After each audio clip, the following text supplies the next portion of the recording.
किसी वन में मदोत्कट नाम का एक सिंह निवास करता था। बाघ, कौवा और सियार ये तीनों उसके नौकर थे। एक दिन उन्होंने एक ऐसे ऊंट को देखा जो अपने गिरोह से भटककर उसकी ओर आ गया था।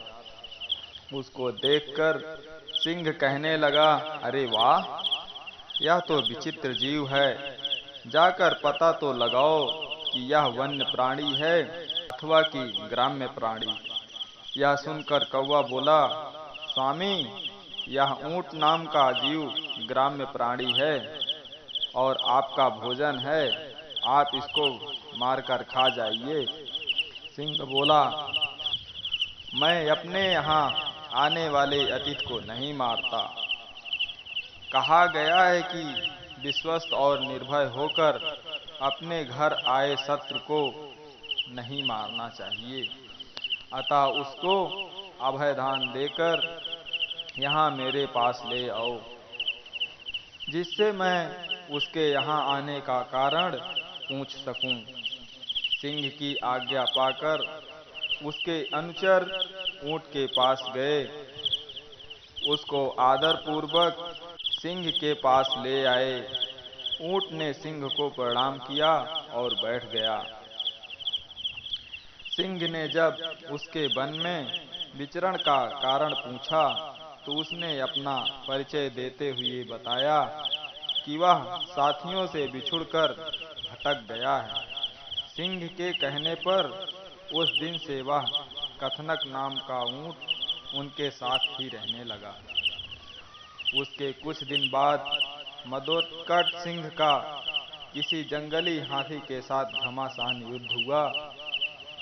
उस हाथी के मूसल के समान दांतों के प्रहार से सिंह अधमरा हो गया, किंतु किसी प्रकार जीवित रहा, पर वह चलने फिरने में अशक्त हो गया था।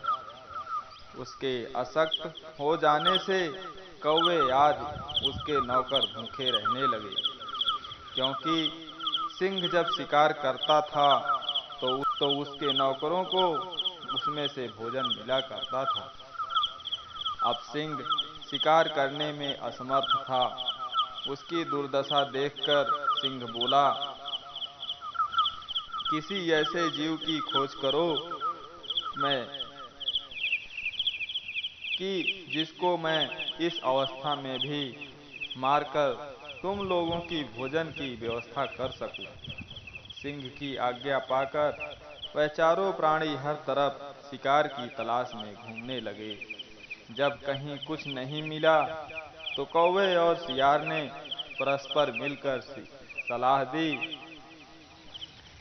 सियार बोला, मित्र, कौवे, इधर उधर भटकने से क्या लाभ? क्यों ना इस कथनक को मारकर उसका ही भोजन किया जाए। सियार सिंह के पास गया और वहां पहुंचकर कहने लगा, स्वामी, हम सब ने मिलकर सारा वन छान मारा, किंतु कहीं कोई ऐसा पशु नहीं मिला कि जिसको हम आपके समीप मारने के लिए ला पाते।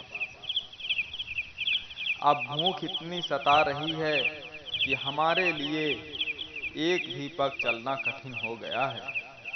आप बीमार हैं, यदि आपकी आज्ञा हो तो आज कथनक के मान से ही आपके खाने का प्रबंध किया जाए। पर सिंह ने यह कहते हुए मना कर दिया कि उसने ऊंट को अपने यहाँ पनाह दी है, इसलिए वह उसे मार नहीं सकता। पर सियार ने सिंह को किसी तरह मना ही लिया। राजा की आज्ञा पाते ही सियार तत्काल अपने साथियों को बुलाया। उसके साथ ऊंट भी आया। उन्हें देखकर सिंह ने पूछा, तुम लोगों को कुछ मिला? कौवा, सियार, बाघ सहित दूसरे जानवरों ने बता दिया कि उन्हें कुछ नहीं मिला, पर अपने राजा की भूख मिटाने के लिए सभी बारी बारी से सिंह के आगे आए और विनती की कि वह उन्हें मारकर खा लें।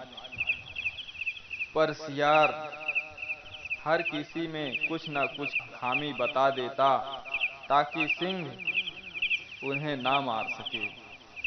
अंत में ऊंट की बारी आई।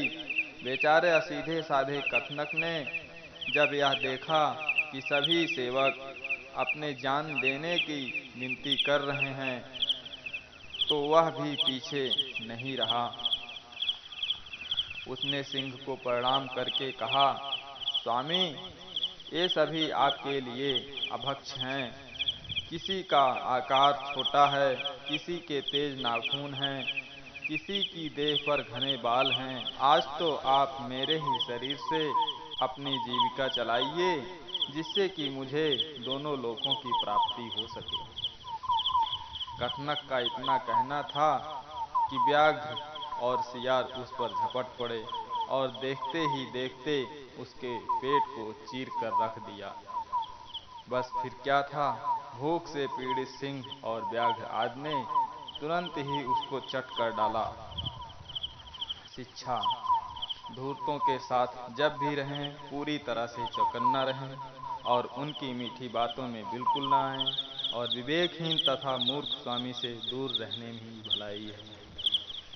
प्रजातंत्र की अगली कथा अगले वीडियो में।